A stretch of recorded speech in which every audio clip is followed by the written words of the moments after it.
दोस्तों नमस्कार। मैं अभिलाष अवस्थी थर्ड एम्पायर कार्यक्रम में आपका स्वागत करता हूं। मित्रों, हमने इतिहास में पढ़ा है, मूलतः राजस्थान की संस्कृति का हिस्सा है कि राजस्थान की महिलाएं जौहर करती थी। जौहर का एक पार्ट ये था कि वे अपने पति की मृत्यु के बाद उनकी ही चिता में जल जाती थी और आत्मदाह कर लेती थी। हालांकि आज के समय ये वर्जित है, लेकिन ये परंपरा है जो इतिहास का बड़ा हिस्सा है और ये राजस्थान और गुजरात की, बल्कि मैं ये कहूँ तो पूरे मुल्क की, कि जितने भी क्षत्रिय शासक रहे, क्षत्रिय लोग रहे, क्षत्रिय महाराजा रहे, उनके परिवार का एक गौरव का विषय था। अब 2024 के चुनाव में अगर वही जौहर राजनीति रूप से, जौहर का मतलब कि आत्मदाह करना, अपने को आग लगाकर जान दे देना, तो मित्रों ये बात गुजरात में उठ गई और सिर्फ गुजरात से उठी है, और मैं इसका व्यापक एक क्षेत्र बता रहा हूं। ये आग कहां कहां तक जा रही है।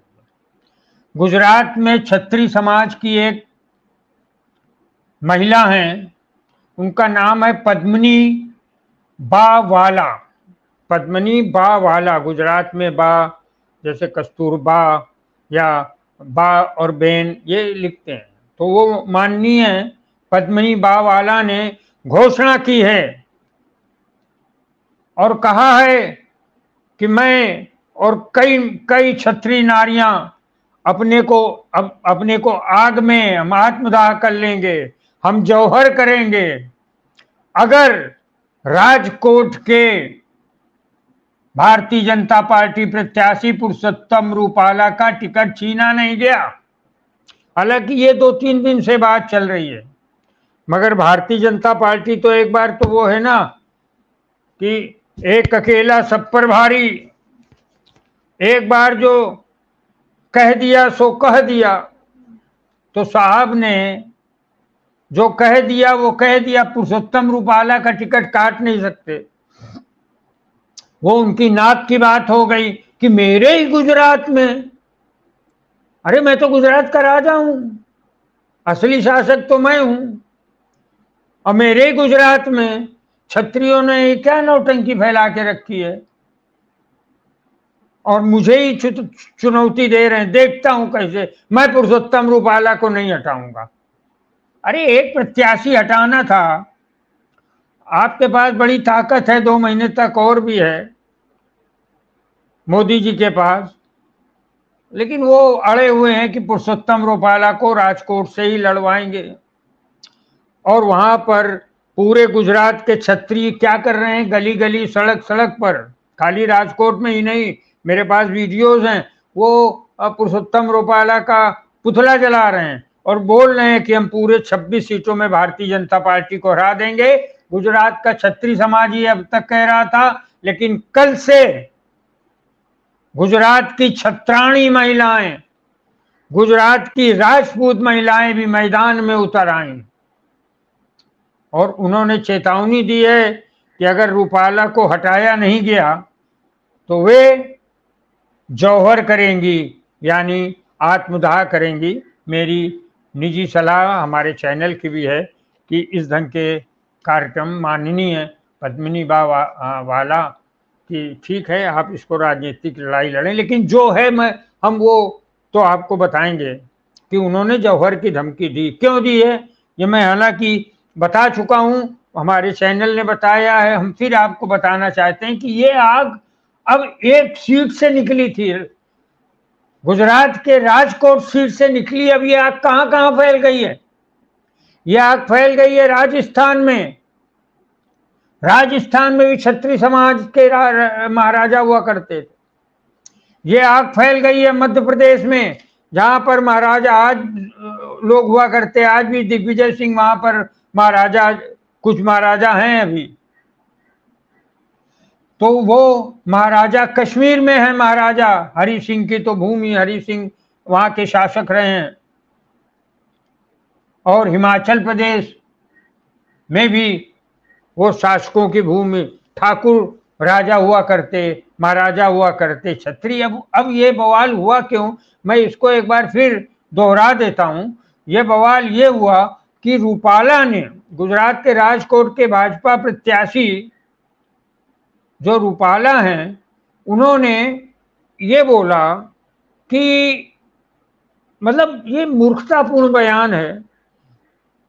और मुझे भी उन्होंने बोल दिया कि ये जो पुराने शासक थे, जो पुराने महाराजा थे, वे विदेशी शासकों और अंग्रेजों से डरते थे।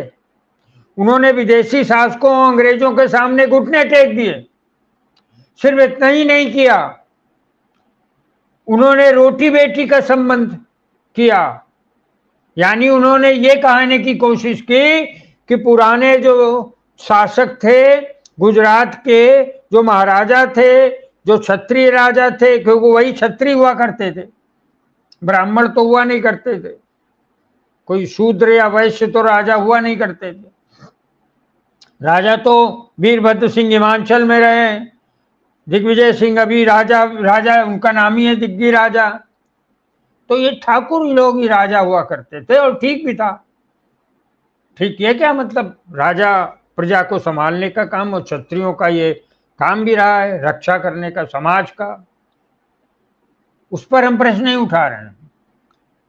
प्रश्न ये कि जब पुरुषोत्तम रूपाला ने कह दिया कि अपनी बेटियों की शादी महाराजाओं ने, क्षत्रिय महाराजाओं ने, ठाकुर महाराजाओं ने, राजपूत महाराजाओं ने अंग्रेज शासकों, विदेशी शासकों को अपनी बेटियां ब्याह दी। बोलिए साहब, ये तो बड़ा, इस पे तो छत्राणियां खड़ी हो जाएंगी। मैंने बहुत छत्राणियां देखी है। मैं अचानक एक अनुभव याद आ रहा है। मैं जयपुर में था और एक रानी साहिबा मंच पर बैठी थी, चंद्रा स्वामी भी थे, और बाय द वे मैं भी वहाँ मंच पर ही था। तो कुछ ऐसी बात व्यंग में कही गई, वो धार्मिक कार्यक्रम था। तो उसमें जो महारानी बैठी थी, उन्होंने एक ही बात कही, ध्यान रखना मैं राजपूत हूँ, मैं छत्राणी हूँ।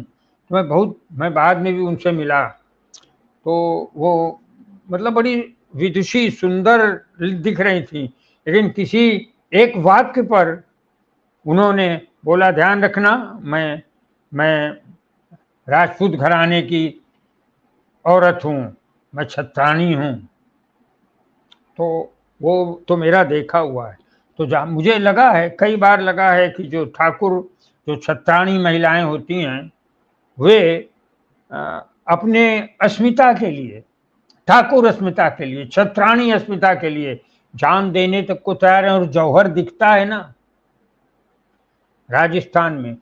तो अब पुरुषोत्तम रूपाला के बयान से गुजरात का क्षत्रिय समाज तो आहत हुआ ही, गुजरात की छत्राणियां भी बुरी तरीके से मैदान में निकल गई और वो भूख हड़ताल पे बैठ गई। अभी हमारे जो है टेक्निकल टीम आपको वो चित्र दिखाएगा, वो जो अहमदाबाद से चित्र आया है कि वो भूख हड़ताल पे बैठी हुई हैं। जी हाँ, ये देखिए, इसमें पद्मिनी बा भी हैं।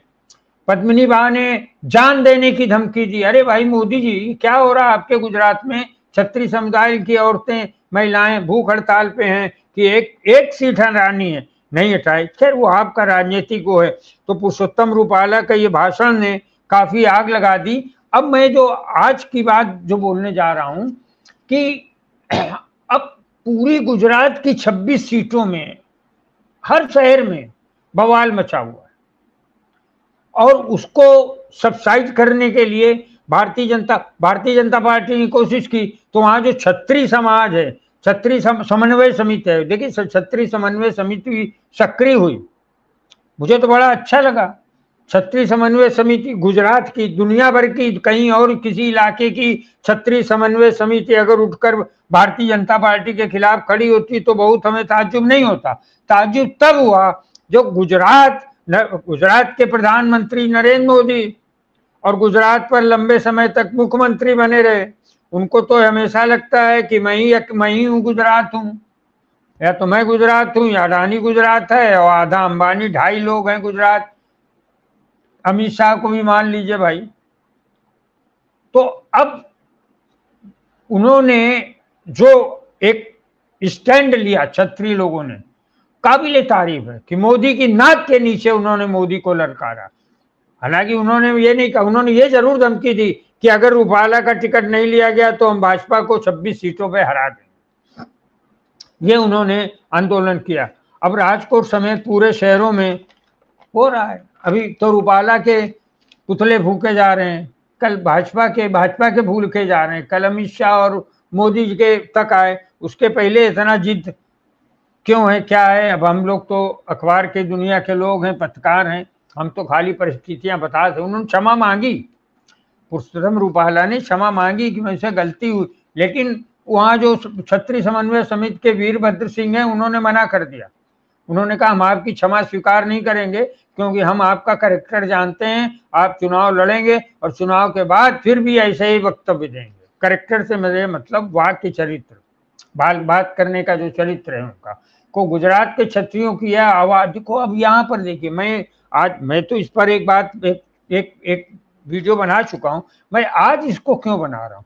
आज इसको ये बनाने की मैं इस पर रिसर्च किया मैंने, और मैंने बात की, राजस्थान में बात की मैंने जहां जहां क्षत्रियों के राजा रहे हैं, क्षत्रियों के शासक रहे हैं, उन प्रांतों में खलबली मची हुई।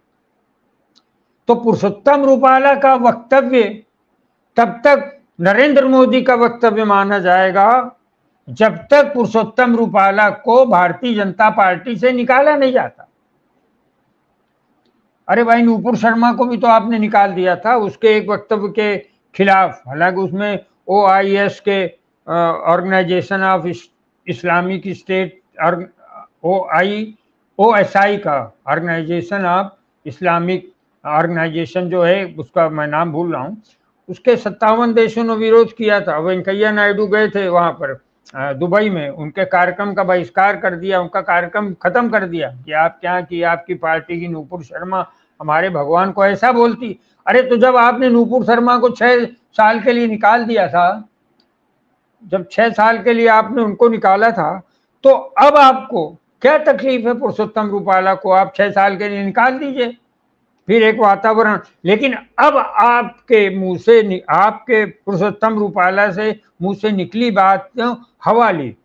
अब राजस्थान में 25 सीटें हैं, वहां भी क्षत्रिय शासक रहे, वहां की क्षत्राणियां, वहां के क्षत्रिय राजपूत, मैंने फोन पे बात किया कल, सब जो है भारतीय जनता पार्टी के खिलाफ उतर आए कि ये लोग कुछ समझते नहीं है। हमारे घर की औरतों पर व्यंग करते हैं, हमारे घर की औरतों के, मैं इस बार सेंटेंस को संभल कर बोलना चाहता हूँ, मेरा सम्मान है सब महिलाओं के लिए, लेकिन पुरुषोत्तम रूपाला ने जो किया वो सम्मान नहीं कहलाएगा। वो क्षत्राणियों का, वो राजपूत नारियों का सम्मान नहीं है कि डर के मारे अपनी बेटी अंग्रेजों से ब्याह दी या दूसरे शासकों से ब्याह दी। ये वाक्य निश्चित रूप से देश के जितने ठाकुर हैं, जितने राजपूत हैं, जितने क्षत्रिय हैं, उनको भी खला, और हमें तो वो लग रहा है कि पद्मिनी बा वाला जो हैं उनको ये खला, और वो अपना लेकर बैठ गई अनशन पर,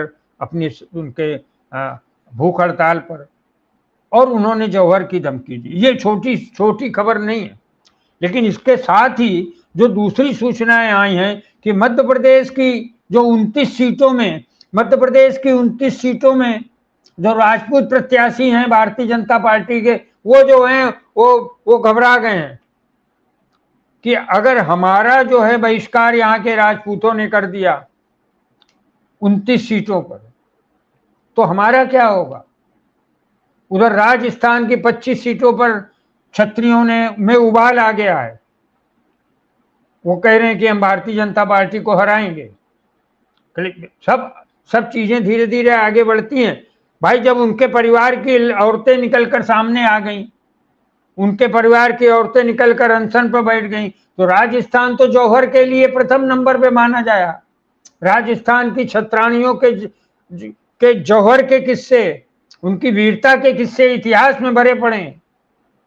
उन छत्राणियों के परिवारों को, उन छत्राणियों के बच्चों को, उनकी बेटियों को जब ये सूचना पहुंची कि भारतीय जनता पार्टी का राजकोट का प्रत्याशी रूपाला हम लोगों की अस्मिता को, हम लोगों के सवालों को, हम लोगों के ऊपर ऐसे घटिया प्रश्न कर रहा है, घटिया वक्तव्य दे रहा है, तो वहां के लोगों में भी, वहां के क्षत्रिय युवकों में, राजस्थान के क्षत्रिय युवक और मध्य प्रदेश, क्योंकि ये शासक रहे हैं यहाँ पर, उत्तर प्रदेश में कम शासक रहे हैं, झांसी वगैरह तक रहे हैं शासन, लेकिन मैं इन दो प्रदेशों पे मैंने बात की। वहाँ कश्मीर में एक मित्र हैं हमारे, उनसे मैंने बात की तो उन्होंने बोला यहाँ तक ये बात आ गई है और अभी छत्री बहुत नाराज हो गए। तो इन 3-4 प्रांतों में छत्री नाराज हैं। हिमाचल प्रदेश में यह हाल है कि वहां पर, मतलब मैं याद दिलाना चाहता हूँ, वीरभद्र सिंह मुख्यमंत्री थे, उनकी बिटिया की शादी थी, आज बारात आई शाम को, दूसरे दिन विदा होनी, सुबह 11 बजे बारात विदा होनी है, मगर वो 7-8 बजे नरेंद्र मोदी की ईडी पहुंच गई, सीबीआई पहुंच गई। सोचिए, बेटी विदा हो रही है, दूसरी तरफ छापा हो रहा है, एक सम्मान होता है, एक मर्यादा होती है। तो वो राजपूत घराना, हालांकि वो बड़ा निकम्मा घराना निकल गया, प्रतिभा सिंह जो है वो, मतलब उन्होंने नाक कटा दी, लेकिन अगर अभी भी उनके अंदर थोड़ा शर्म लिहाज और छत्राणीगिरी बाकी है तो उन्हें चाहिए कि निकल कर मंडी में बैठ जाएं, निकल कर राजधानी में अपने महल से बैठ जाएं कि भारतीय जनता का पुरुषोत्तम रूपाला जिस ढंग से छत्राणी औरतों के लिए ऐसे बयान देता है उसके खिलाफ है, और उसको तो हटाओ। साथ में आपको तो कांग्रेस की अध्यक्ष नहीं है और आपको तो इस ढंग का बिहेव करना चाहिए, लेकिन सुना तो कुछ और जा रहा है कि आपका भी वो छत्राणी, छोड़िए, मैं ज़्यादा, आप भी महिला हैं तो मैं ज़्यादा बात नहीं करना चाहता हूँ। आपके पुत्र के लिए ज़रूर बोलना चाहता हूँ कि उसने छत्रीगिरी नहीं दिखाई। अगर वैसा ही छत्री इस देश में पैदा होगा तो रूपाला की बातें सही लगने लगती हैं। अगर आपका वो जो पुत्र जो भाग के भारतीय जनता पार्टी के चरणों में गिर गया, तो खैर, मैं राजस्थान, मध्य प्रदेश, जम्मू कश्मीर, हिमाचल प्रदेश के छत्रियों तक ये बात बहुत गहरी तरीके से पहुंची। छत्री समन्वय समिति वहां के लोगों से संपर्क स्थापित कर रही है। हालांकि भारतीय जनता पार्टी के लोग दबाव डाल रहे हैं, लेकिन पुरुषोत्तम रूपाला को नहीं हटा रहे। दोनों बातें कि भाई मान जाओ, कोशिश कर रहे हैं। राजस्थान, मध्य प्रदेश, कश्मीर, हिमाचल के छत्रियों की आवाज मुखर हुई तो मैं आपको बोलना चाहता हूं, मैं थोड़ा कि लगभग 180 सीटों तक ये आवाज जाएगी। सिर्फ 180 सीटों तक ही नहीं मित्रों, मैं थोड़ी बात उत्तर प्रदेश की बता रहा हूं कि उत्तर प्रदेश में मतलब बहुत शक्तिशाली है छत्री समाज। मैं आपको याद दिलाना चाहता हूं फिर कि दो प्रधानमंत्री इस देश में हुए और दोनों उत्तर प्रदेश के छत्री प्रधानमंत्री जो देश में हुए, एक चंद्रशेखर हुए और दूसरे बीपी सिंह हुए। मैंने दोनों को बड़े करीब से देखने का अवसर मुझे मिला, मेरा छात्र जीवन रहा है। तो चंद्रशेखर को मैंने देखा, जब जिधर से निकलते उनकी लोकप्रियता थी।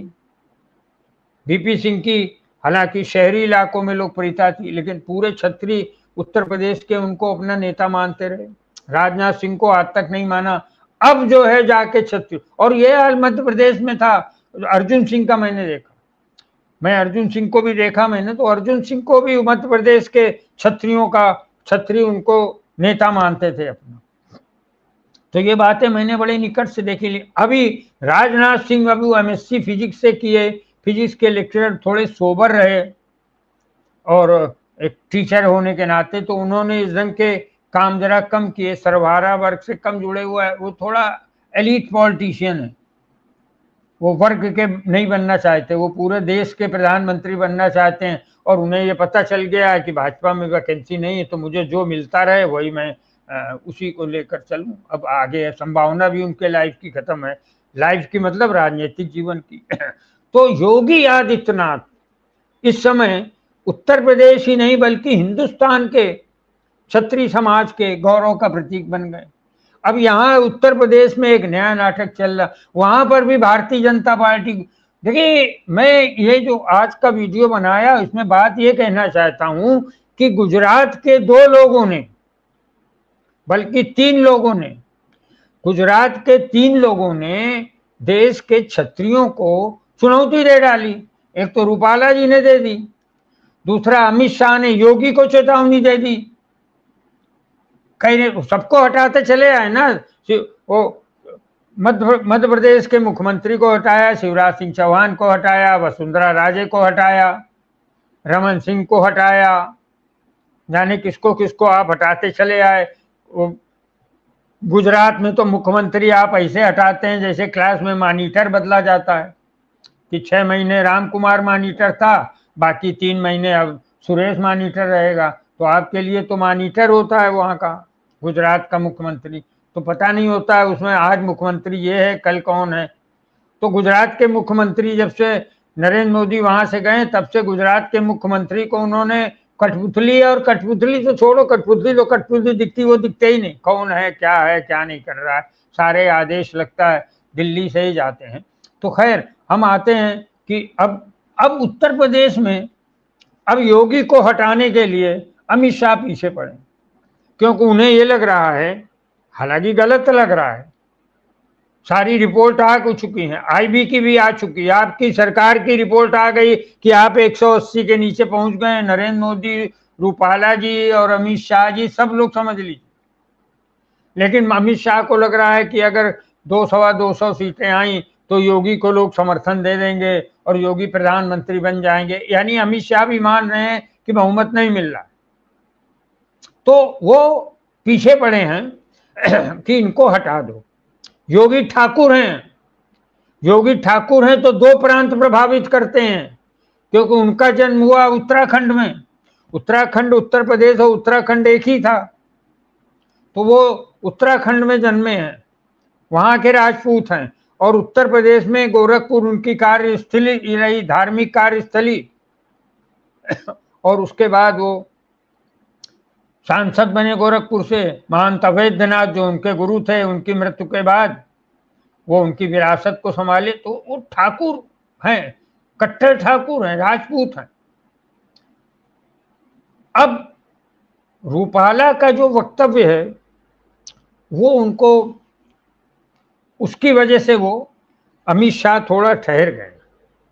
अमित शाह को तो हटाना ही हटाना है। और यूं भी नरेंद्र मोदी की कई आदेशों की अवहेलना वो कर चुके हैं। अरविंद शर्मा को उन्होंने भेजा कि इनको मंत्री बना लिए, उन्होंने 6 महीने तक बात ही नहीं की। अवनीश अवस्थी को इन्होंने बोला, योगी जी ने कि इनको फिर से एक्सटेंशन दे दीजिए चीफ सेक्रेटरी का यूपी का, वो उन्होंने नहीं दिया। तो ये एक, अभी तक तो लोग बोलते हैं कूल जो है बाहर ठंडा युद्ध, ये ठंडा युद्ध नहीं, अब खुलेआम सामने आ गया। तो ऐसे में और हो भी रहा है। क्या हो रहा है कि उत्तर प्रदेश में इस समय ठाकुरों के कई टिकट काट दिए गए। अब जनरल वीके सिंह है, जनरल वीके सिंह ठीक है भारतीय जनता पार्टी से लड़े, मैं निजी रूप से भारतीय जनता पार्टी को मतलब ठीक है अभी सत्ता में से है, तो वो वीके सिंह मगर जनरल रहे हैं। उन जनरल को आपने बिना किसी 2 बार जीते और दोनों बार आपने मंत्री बनाया उन्हें, आपने उन्हें हटा क्यों दिया? इस बात से उत्तर प्रदेश के ठाकुर लोग नाराज हैं। उत्तर प्रदेश के ठाकुर और भी तमाम वजह से नाराज हैं। कई उत्तर प्रदेश के लोगों की टिकट काट दिया आपने। एक राउत साहब हैं, उनका टिकट काट दिया। तो उत्तर प्रदेश में अभी क्या परिस्थिति है, ब्रजेश पाठक उप मुख्यमंत्री हैं और केशव मौर्य उप मुख्यमंत्री हैं। अब इन्हीं 2 से काम चला रहे हैं। अमित शाह उत्तर प्रदेश चला रहे हैं, मतलब योगी आदित्यनाथ को किनारे कर दिया गया। योगी आदित्यनाथ के कुछ नहीं रहा और उनके जो 2 सहयोगी बनाए हैं, लल्लू जगदर वो दोनों के माध्यम से अमित शाह राज कर रहे हैं वहां पर, अपना रिमोट कंट्रोल कर रहे हैं। तो और दूसरा ब्रजभूषण शरण सिंह जो यहाँ पर थे, जो बड़े प्रसिद्ध हैं, और वो क्षत्रिय समुदाय के, वो इस समय भाजपा के खिलाफ जो है काम कर रहे हैं। वो भाजपा के खिलाफ काम करना चाहते हैं कि भारतीय जनता पार्टी जो है। तो और जो वहाँ के जो व्हाट्सएप ग्रुप हैं, देखिए, एक इस बात को समझने की कोशिश करिए कि हर समाज का एक अपना गौरवपूर्ण नेता होता है, गौरवयुक्त नेता होता है। तो क्षत्रिय समाज का भी उत्तर प्रदेश में गौरवपूर्ण नेता है, तो योगी आदित्यनाथ है। अब जाहिर सी बात है कि योगी आदित्यनाथ को हटाने की कोशिश अमित शाह करेंगे तो क्षत्रिय समाज उसका विरोध करेगा कि नहीं करेगा? तो वो करेगा, मगर वो अंदर अंदर सारी चीजें चल रही हैं, बहुत स्पष्ट रूप से सामने नहीं। जिस ढंग से गुजरात का छत्री बाहर निकल के आया और भारतीय जनता पार्टी के खिलाफ ताल ठोक दी, और सलूट पद्मनी वाला को कि वो भूख हड़ताल पे बैठी और उन्होंने चुनौती दे दी, हम जौहर करेंगे, आत्मदाह करेंगे। उसी तरीके से अब ये आग जिस ढंग से पहुंच गई दूसरे प्रांतों में, अब जो जल रही थी, धीमी सुलगती आग थी उत्तर प्रदेश में, वो आग जो है अब और आगे बढ़ रही है। क्षत्रिय समाज को सबको वहां के जो व्हाट्सएप ग्रुप है उसमें मालूम क्या चल रहा है, उसमें कि योगी को लाना है, योगी को लाना है और मोदी को भगाना है। उन्हें ये पता चल गया उत्तर प्रदेश के क्षत्रिय समुदाय को कि जैसे ही अगर नरेंद्र मोदी चुनाव जीतेंगे, वैसे उसी दिन योगी को हटा देंगे। 5 बजे वो शपथ लेना है, पहले 4 बजे योगी को हटाएंगे। योगी को हटाएंगे तो योगी का खेला खत्म हो जाएगा, योगी को राजनीतिक जीवन से संन्यास लेना पड़ेगा, योगी के राजनीतिक जीवन का अंत कर देंगे, वो वसुंधरा राजे की तरह अंत कर देंगे, अडवाणी की तरह अंत कर देंगे, मुरली मनोहर जोशी की तरह अंत कर देंगे, सुमित्रा महाजन की तरह अंत कर देंगे। ये दूसरे के राजनीतिक जीवन का अंत करने में उस्ताद हैं दोनों गुजराती भाई, अमित शाह और मोदी जी। तो अब उनके अगले निशाने पर योगी हैं।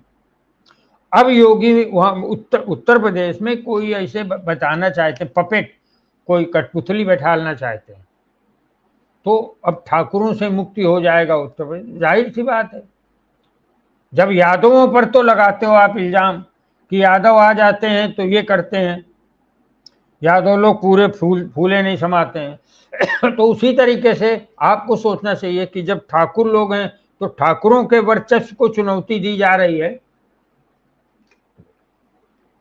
तो जाहिर सी बात है कि ठाकुर जो हैं वो प्रतिक्रिया कर रहे हैं। मैं इसको ज्यादा नहीं बढ़ा रहा हूं। मैं आज ये विषय इसलिए उठाया था, उसके 2 हाइलाइटर हैं।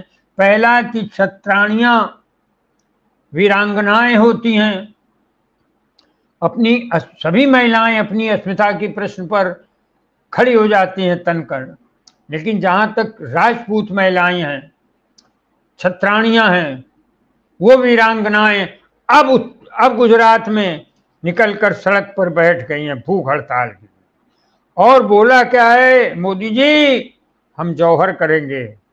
अब मोदी जी को जौहर पता है कि नहीं पता है, क्योंकि उन्होंने तो इंटायर पॉलिटिकल साइंस पढ़ी है, तो उसमें समाज तो आता नहीं है, या संस्कृति जो आता नहीं, कल्चर तो आता नहीं, समाज तो आता ही है। मतलब उनका अलग सिलेबस है, अलग पुस्तकें हैं, एक ही पुस्तक छपी होगी पूरे दुनिया में, अब वो कहीं होगी कि नहीं होगी, और एक है सर्टिफिकेट है, तो उनको पता नहीं जौहर पता है कि नहीं है, वरना वो 24 घंटे में कोई ना कोई कार्रवाई करते। ये साधारण बात नहीं है मेरी नज़र में कि गुजरात की क्षत्राणियां उतर पड़ी हैं कि हम जौहर करेंगे, भूख हड़ताल पर बैठ गई हैं। दूसरा कि मध्य प्रदेश, राजस्थान, हिमाचल प्रदेश और कश्मीर के ठाकुर उत्तेजित हो चुके हैं। और तीसरा, उत्तर प्रदेश में योगी को बचाने के लिए कि हम योगी को जाने नहीं देंगे, पूरा क्षत्रिय समाज भारतीय मतलब उसका इरादा नरेंद्र मोदी को जिताने का नहीं है। उसके जो व्हाट्सएप ग्रुप में घूम रहा वो यही कि मोदी को भगाना है और योगी को लाना है। तो मित्रों, ये 3 हाइलाइटर थे। तो मैं अंत में ये खत्म करते करते मैं एक रिक्वेस्ट करना चाहूँगा पद्मिनी बावाला जी से कि आप भूख हड़ताल पे बैठी, आपका लोकतांत्रिक हक है, आप इसे करिए। आप और आंदोलन करना चाहती हैं, आपकी पूरी छत्राणी या वीरांगनाएं स्त्रियां सड़कों पर उतरना चाहती हैं, आप उतरें। मगर आपसे एक हाथ जोड़कर निवेदन है कि आप ये जौहर या आत्मदाह करने की कोशिश मत करें, क्योंकि आप समाज की एक जिम्मेदार महिला हैं जो समाज के लिए इतना बेहतर सोच सकते हैं। कल वो देश के लिए भी बेहतर सोचेंगी, गुजरात के लिए भी बेहतर सोचेंगी। तो मेरा आपसे यही निवेदन है कि कृपया आत्मदाह या जौहर मत करें। हाँ, आप अपने आंदोलन को अगर जारी रखती हैं तो हम सब आपके साथ हैं। दोस्तों, मैं अभिलाष अवस्थी थर्ड एम्पायर कार्यक्रम से विदा लेता हूँ। नमस्कार। और आप हमसे जुड़े रहने के लिए सब्सक्राइब करें YouTube पर, फॉलो करें ट्विटर पर और लाइक करें Facebook पर। और ज्यादा जानकारी के लिए आपको टाइप करना होगा सिर्फ न्यूज नशा।